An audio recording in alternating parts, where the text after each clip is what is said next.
Hello, and welcome to the Music Teacher Coffee Talk podcast. I'm Carrie. And I'm Tanya. We are both elementary music teachers who love to talk shop, preferably over a steaming cup of coffee. This is episode 167. Today we are chatting with Tom Michalek about Kodály inspired teaching and the benefits of attending the OAKE National Conference. We'll also talk about our highs and lows from the teaching week, discuss some ideas in our Know Better, Do Better segment, share a work smarter, not harder teacher tip. And in our Coda section, we'll give some specific recommendations of our favorite things we are enjoying in and out of the music room. So grab your beverage of choice and let's get started. Tom Michalek has been teaching elementary general music for a while now, currently with the Hastings Public School in Hastings, Nebraska at Watson Elementary School. Tom is currently the president of the organization of American Kodály Educators. He teaches Kodály pedagogy in the summer at the Kodály training programs in Wichita State University and the Kodály Institute at Capital University.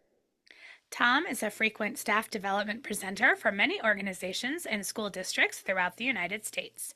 His areas of professional development specialization include Kodály-inspired curriculum planning in the elementary general music classroom, music room organization, singing games and folk dances, and using ukulele as an instructional tool.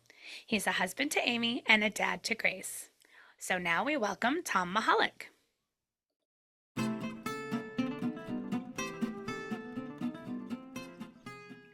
So we are so excited to have Tom Michalek with us today. Welcome to the podcast, Tom. Thank you. I'm excited to be here. I feel like this is my brush with fame, having you sitting here with you two. That's silly, but we appreciate it. So we always start with highs and lows from our teaching week or weeks and just share something positive or not so positive or somewhere in between that's been going on. So Tom, we'll start with you. Would you like to go high or low today? I'm going to go high. And I found a new folk dance that I found in some research, La Mariposa from Bolivia or Chile, depending on the source. And it was really easy. I'm like, I think I can do this. Circle left, circle right, do some claps, do some stomps, a couple turns around. We did it in first grade. And we've just labeled ta in first grade so that every phrase ends with that. I was really happy with how that went. Found the music online. And then my another little high I had, I read this book every year, Naughty Little Monkeys, and I sing it.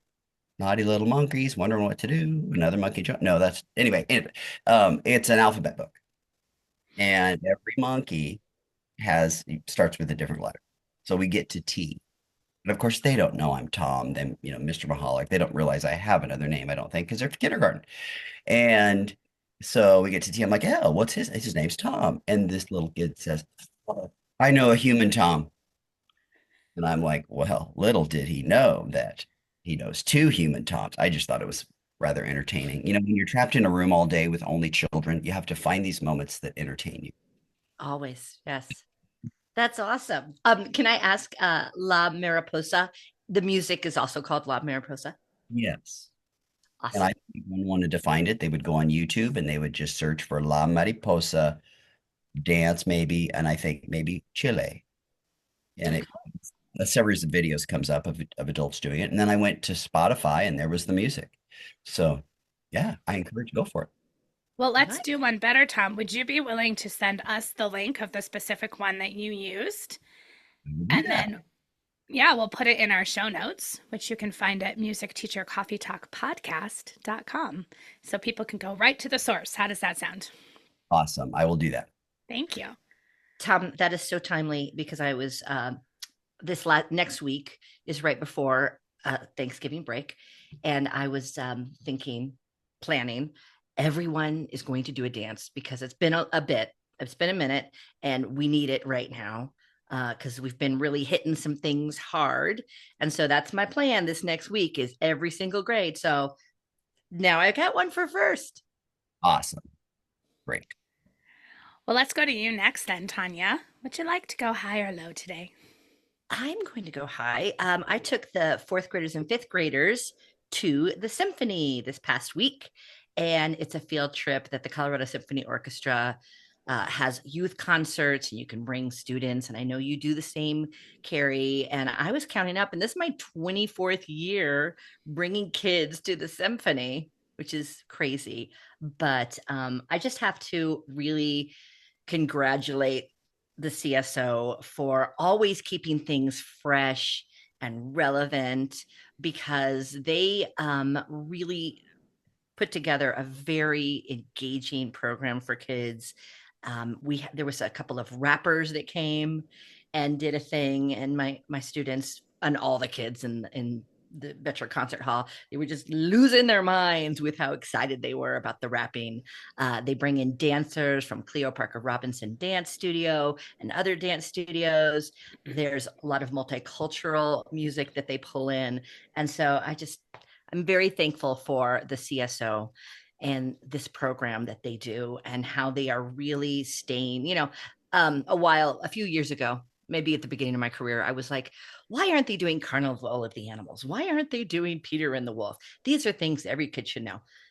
I can play those, and I do for my students, but isn't it lovely to have a symphony orchestra that understands the times that it's in? Because it's not just for the youth concerts that they bring in these other elements, but they've been programming with guest artists coming in. They've done video music, and the Colorado Symphony Orchestra really works on keeping things fresh. So I appreciate that. And I have to add, when I was working in a Title I school at the beginning of my career, not only did we get to go for free, they paid for our buses to get our kids there. That's how invested they were. And I thought that was really incredible, because without that, we would not have been able to go. So, yay, Colorado Symphony. They're awesome. And Carrie, how about you? I'm going to go high too. Look at that. So, this last week, we had our area vocal festival, and I know, Tanya, you had yours recently too. So, Tom, just so you know, our district is huge. We have a very, very large school district with many schools. So, we break it up into articulation areas based on the high school that we feed into. So, my particular area is one high school, one middle school, and 4 elementary schools that feed in. And so, every other year, and some areas do it every year, but we go every other year, we do a vocal festival where each elementary school brings their choir or a group of kids, however they want to do it. And then there's some middle school kids and there's some high school kids. And, not only is it just a great performance opportunity, but it's a recruitment tool, obviously, for our older students. But, even more so, just inspiring for our young elementary kids to see, like, singing is something you can do beyond elementary school, whether it's in a choir or just in your life.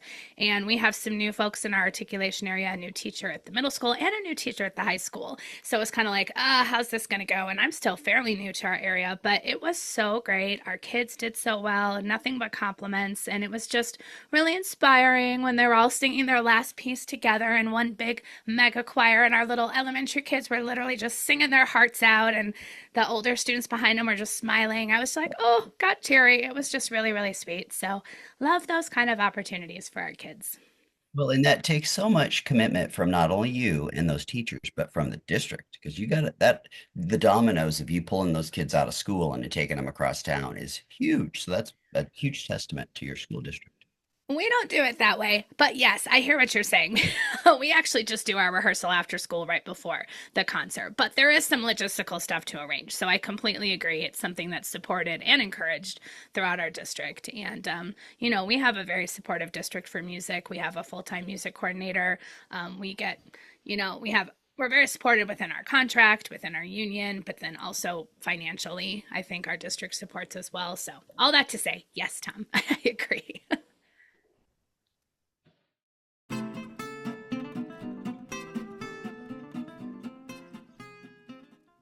And it's time for our main theme, which is a conversation with Tom Michalek, president of OAKE, the Organization of American Kodály Educators.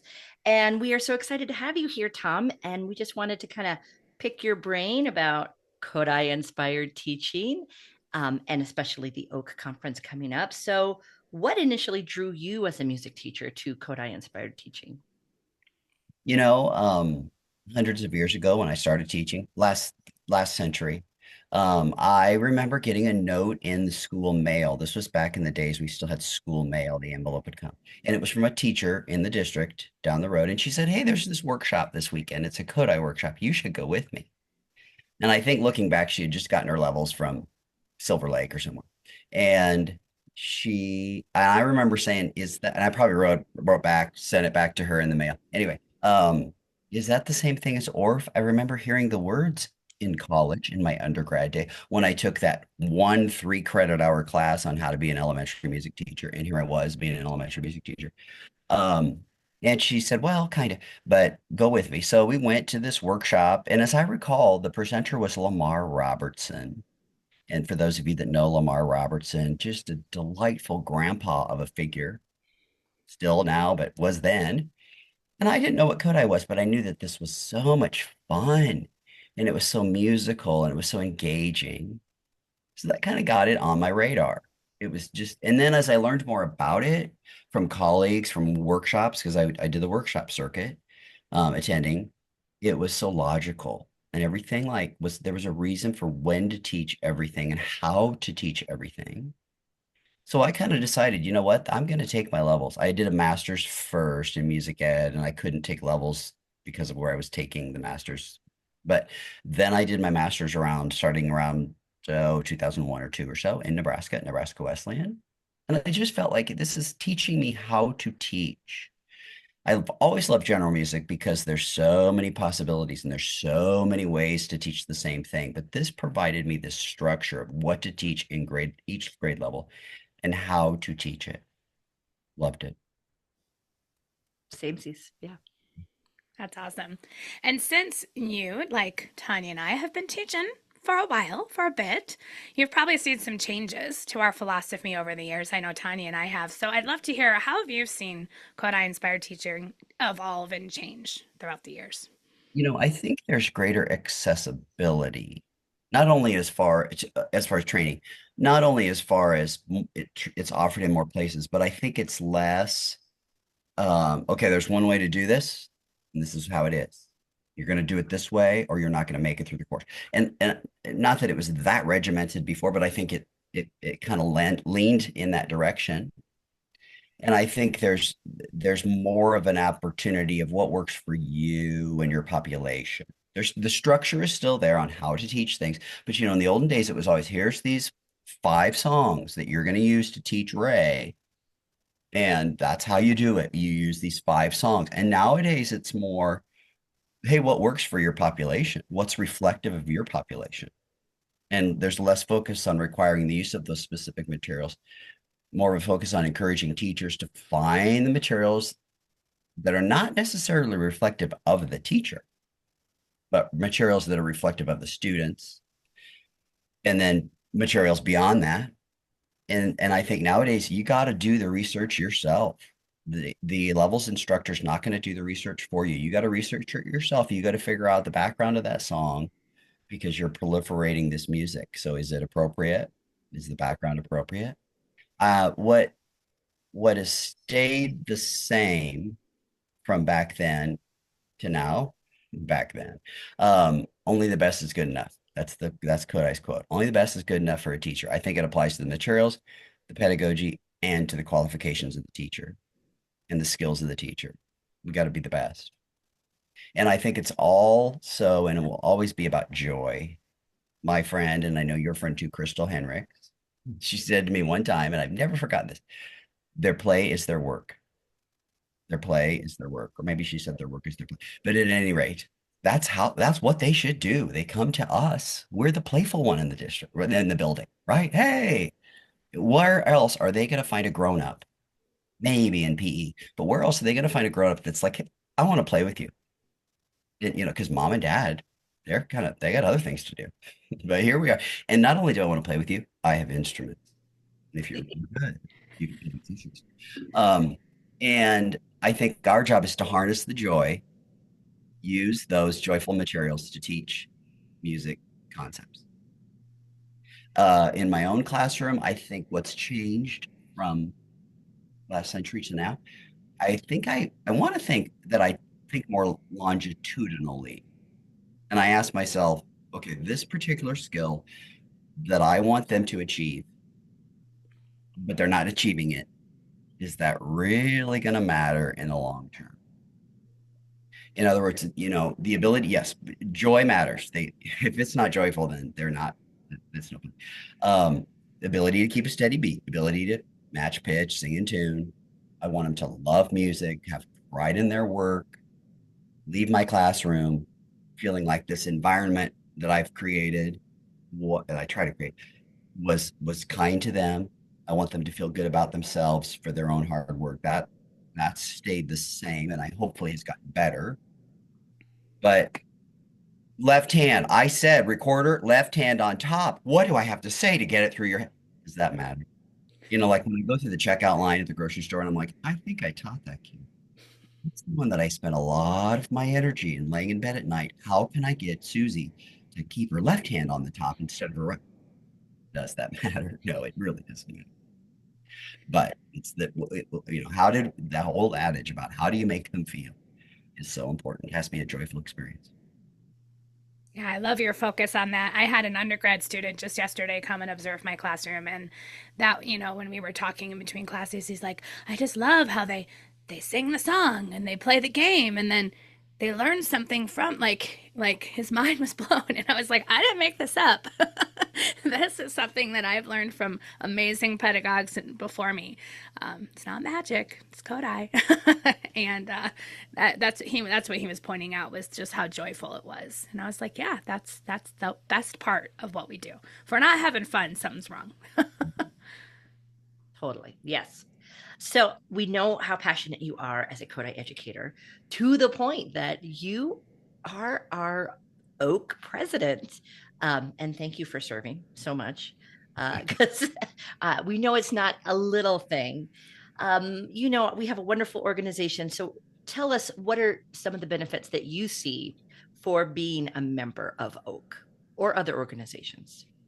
OAKE is about education, advocacy, inspiration, and community. Those are the four biggies we're after. We can provide those four things to our members.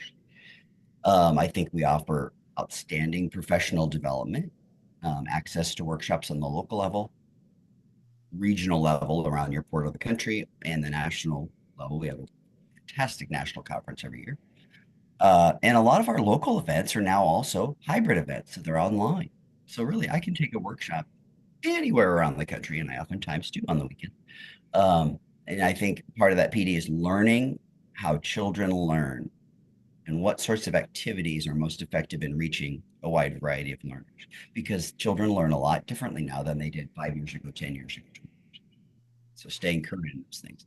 A big part of OAKE membership also is the community and connecting with other music educators, whether it's locally, regionally, nationally, that see the world the way that I do, and that teach the way that I do, and have the same sorts of emphasis on things that I do. My wonderful classroom teachers that I teach with down the hall, they don't necessarily see the same things that I do. So it's wonderful community. Advocacy, our members have access to advocacy materials and tools. We at OAKE, we don't necessarily advocate legislatively, maybe the way that NAFME does, but we can provide tools to our members that say, here's a way to get your district behind sending children to the OAKE National Children's Choir. Here's a way to promote Kodály teaching in your building and in your district. Our members receive discounts on conference registration and on local workshops, whether you're right there or whether you're halfway across the country. If I'm an OAKE member, I can attend that virtual workshop in California cheaper than I could. We offer scholarships and grants to our members, scholarships for study in training programs around the world, actually, not just in the United States, but we offer scholarships for training in Hungary. And many organizations, just like all professional organizations, leadership opportunities. And if I'm a member of OAKE, I have opportunities to present at conferences, at work chapters. I can submit articles to the Kodály Envoy. I have opportunities for leadership roles in the organization. In OAKE, about 10 to 15% of our members are serving on our committees, which is really, I think, a high amount of grassroots efforts, our committees, our boards, our task forces. And it allows me in the middle of Nebraska to feel like I'm helping shape music education on the national level through my involvement with OAKE. Uh, the biggest part of it for me is inspiration and motivation. I think if I was by myself and I didn't have friends like you guys and my other Oak people, I have wonderful people in my district, but they're not necessarily Kodály inspired teachers. And if I'm around Kodály inspired teachers, I'm motivated, I'm inspired. Hey, I can do this. I think I could do it that way. What a great idea. I never thought of it that way. And I could also say, you know what? I'm having trouble with this particular concept, with this particular class. I can't figure out why this isn't taking like it really does. And my Kodály colleagues can say, well, have you tried this? Maybe you could try it this way. And just having the opportunity to connect with those like-minded professionals. It's just a wonderfully valuable experience to make these connections with people. I always come back to the community. It's the community for me. It's the community. It's the people. I came for the music and the structure, but I'm still here because of the people that I've met. That's what Ginger Littleton. I know you both know Ginger in Colorado Springs. I came for the people. I stayed for the music. I think you said that backwards. They came for the music, stayed for the people. There we go. There, that. So true, though. Both are great reasons to stay. Yes. Oak people, they're my second family. Yes, exactly. Yeah. So, specifically talking about the conference, which you mentioned, which this year is the first weekend of March in Chicago. So, very centrally located for so many music educators, hopefully easy to travel to. So, what is the draw to come to the national conference for anyone, like us who's been teaching a while and we're in the thick of OAKE and what OAKE does, or a very first time attendee who's never been? What would be your top couple reasons to come to the conference, Tom? It's one of my favorite events of the year. Like you had said, Chicago location. It's relatively easy to get to than some other cities from anywhere in the country. We also, OAKE members get a nice discount on registration. But some of my favorite presenters will be presenting. Every year there's my favorite presenters, but this year, like Jill Trink is going to be presenting, Crystal Hendricks is going to present, Rebecca Lakes and Rebecca Buck. I could go on and on about some fantastic sessions that I plan to go to. We also award a Lifetime Achievement Award. Well, I can't say that. We'll be awarding some Lifetime Achievement Awards this year, and that news will be coming to your inbox soon on who those folks are. So like I said, sessions, concerts. Our opening concert this year is the United Voices Chicago. Fantastic Chicago choral organization.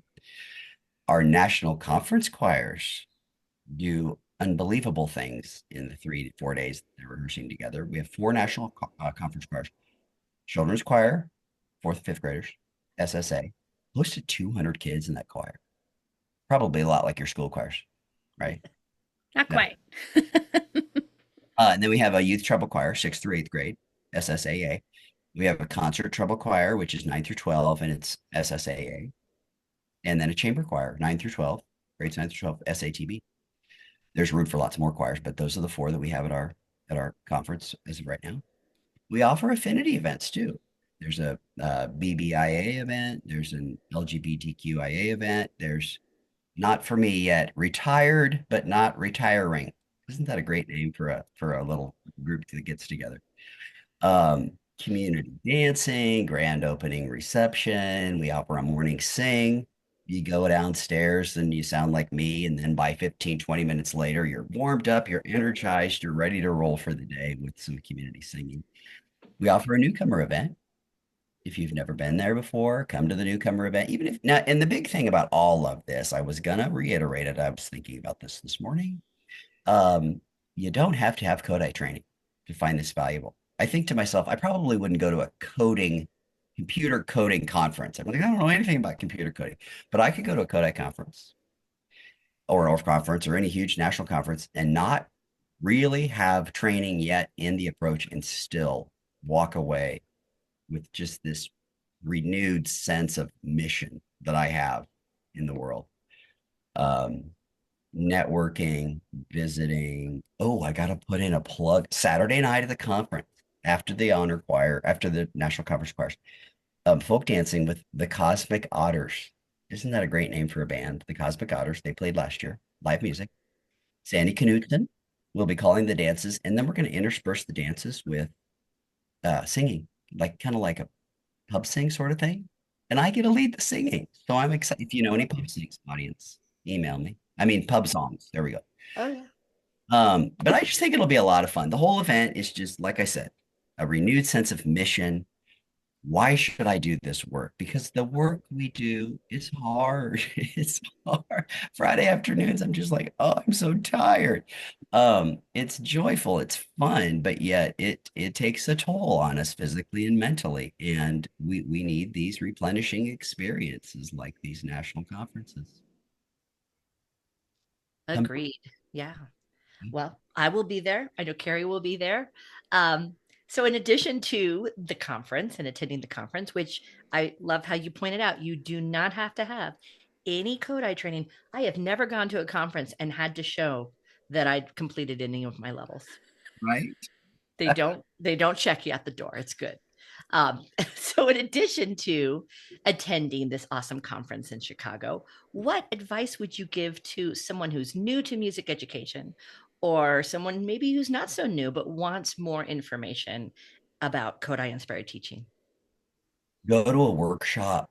We have over 40 chapters around the country, and go to a workshop and see what it's all about. Ask a colleague, maybe in the district where you teach, that might be familiar with it. Hey, can you tell me more about this?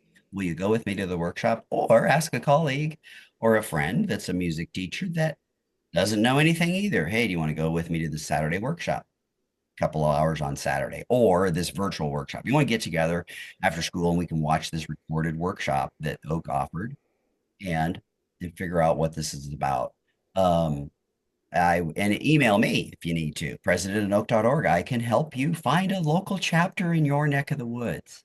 Like I said, I don't know that I'd be a Kodály teacher if it weren't for Teresa Temple, my colleague who sent me that note in the school mail all those years ago and said, hey, you should come with me. There's free food. That's probably what got me there. It was free food, and I was a poor post-college student and needed the donuts. But at any rate, it's a wonderful community, and I encourage you, whether it's Kodály, Orff, Dalcroze, NAFME, get involved, get connected to something as a young teacher, because being an island is part of what we do. We're the only music teacher generally in our building. And if you're not connected to another person who has these same sorts of struggles that we all have, I have yet to meet a young teacher or even a veteran teacher that's like, oh my gosh, fifth grade, sixth grade, love it. It's so easy. They're eating out of my hand when they walk in the door. That never happens, typically, in my experience. So it can happen, but it takes a long time to get there. And you got to have people connecting you that you are connected to that are going to support you in the work you do.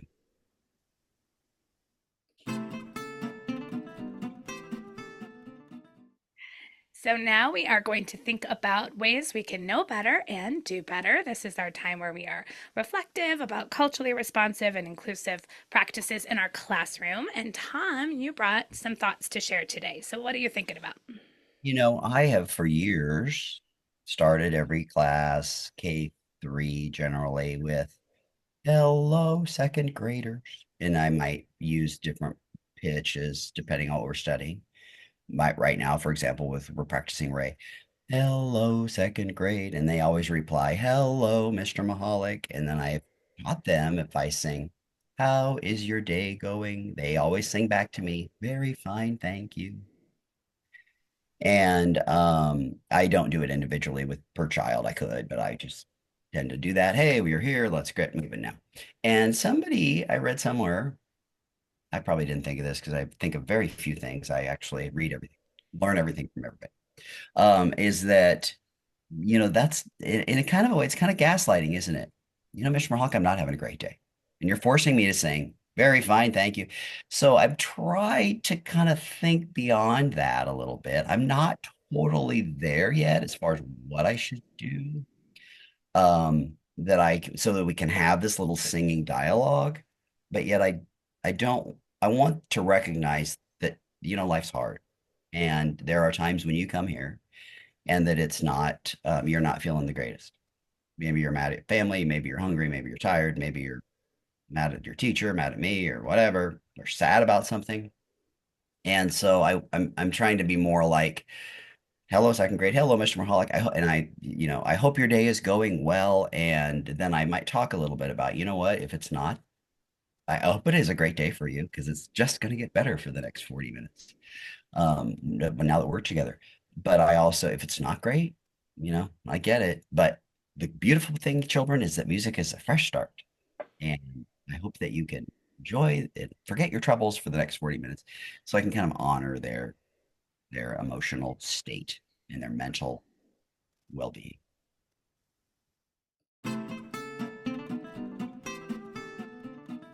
Us educators, we need to learn how to work smarter, not harder. And we try to give some tips during this little segment. Tom, you brought a work smarter, not harder teacher tip. Tell us about it. I recently became aware of this thanks to our good friend Brian Wilkins. A little shout out to music teacher Brian Wilkins. Um, so I use Google. We're a Google school, Google Chrome, Google this, Google that, Google the other. So I'm kind of not into PowerPoint anymore. Everything's Google Slides, and I will have. And it seems like over the years, are you guys experiencing this more? The longer I teach, the more visuals I'm trying to produce to appeal to the visual learners and to help me remember also what it is that the sequence of events or whatever. So I might have for a fifth grade lesson, 3 Google Slides, 3 different activities, 3 different songs, depending, different content. And yeah, I could paste them all into one, but that would be limiting my flexibility. So if I'm getting ready to teach for the day, K1, 2, 3, 4, 5, I got all these tabs open on my Google Chrome. And now I've learned that if I two-finger click on the tab at the top, there's this little thing that says add tab to new group. And I can click on that and I can say, yep, fifth grade. So then I can put all those 3 tabs in this fifth grade group. And then I can click on that fifth grade tab that I've named fifth grade, and it hides all those tabs behind fifth grade. So then in my morning, I will have 5, 6 tabs. K, 1, 2, 3, 4, 5 takes up not very much space. And then I just can click on the grade level that walked in the door, and there's my Google Slides. And it's really been helpful as far as organization in my head. Awesome.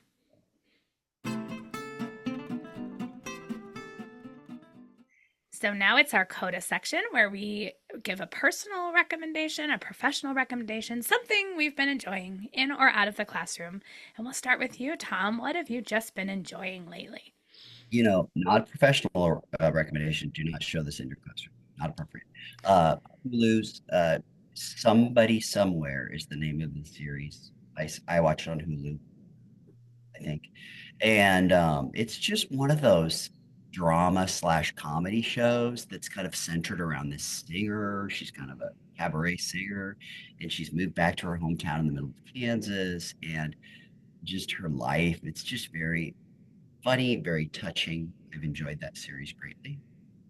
And now it's getting to be that time of year. I started a little early this year. It's mid-November, and I'm listening to Simply Christmas, which is the album by Leslie Odom Jr.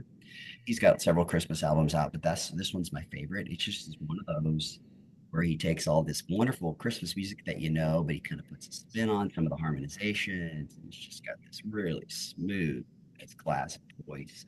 It's been great. I heard one of those tracks recently. I don't know where I was or what I was doing, but I was like, oh, that's Leslie Odom Jr. Like, I knew immediately it was him, and it was a really cool arrangement. I don't know which one it was, but yeah. When it's time, I'm not ready yet, Tom, but when it's time, I will listen to that album for sure. How about you, Tanya? What are you enjoying? I'm reading a book that I'm probably a third of the way into. It's a novel that was released this year called Here One Moment by Leanne Moriarty. And I just love a book with a really mysterious premise. And this is not giving anything away because it happens immediately. But in the book, it's set in Australia, as all of her novels are. She's an Australian novelist.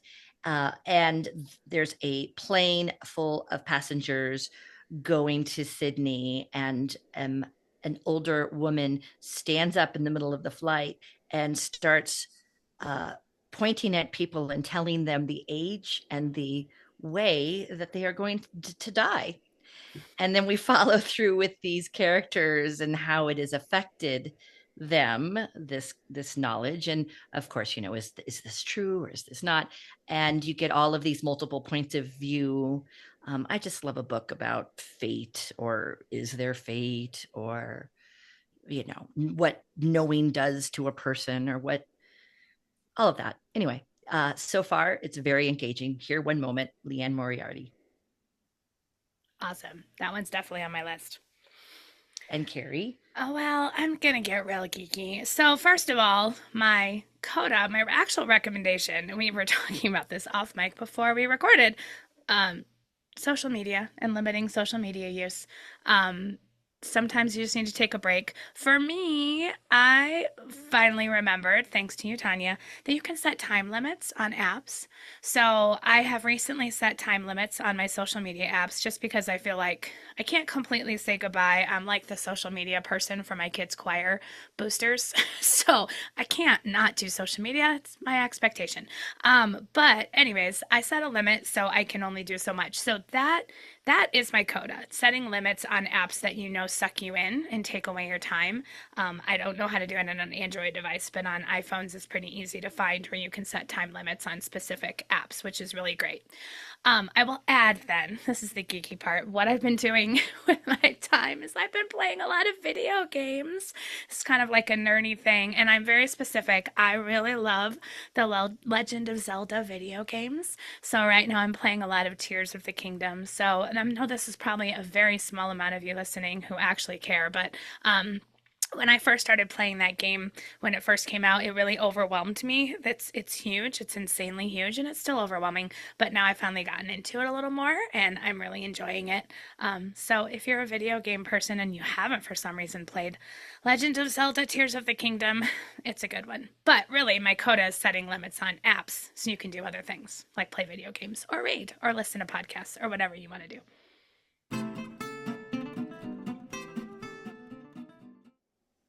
So thank you so much, Tom, for being here and talking to us about Kodály-inspired teaching and music teaching in general. It's been a joy to talk to you, and we look forward to seeing you in March at the OAKE conference. Thank you both for this opportunity to just talk.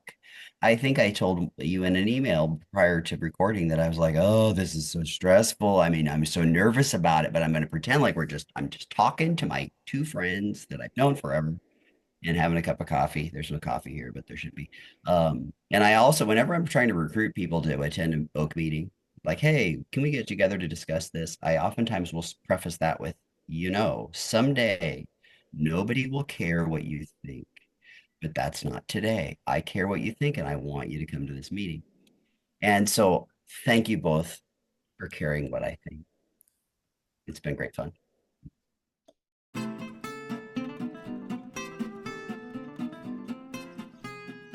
We've reached the double bar line. Thank you for listening to Music Teacher Coffee Talk, and thank you to Tom Michalek for joining us. Show notes can be found at musicteachercoffeetalkpodcast.com. You can connect with us on Facebook and Instagram. Just look for Music Teacher Coffee Talk. If you enjoyed this episode, please consider subscribing, rating, and leaving us a review on iTunes to help others find this podcast. And we always appreciate folks buying us a coffee, so look for that link on our show notes and on our Facebook page. Until next time, this is Tanya. And this is Carrie, wishing you happy musicking.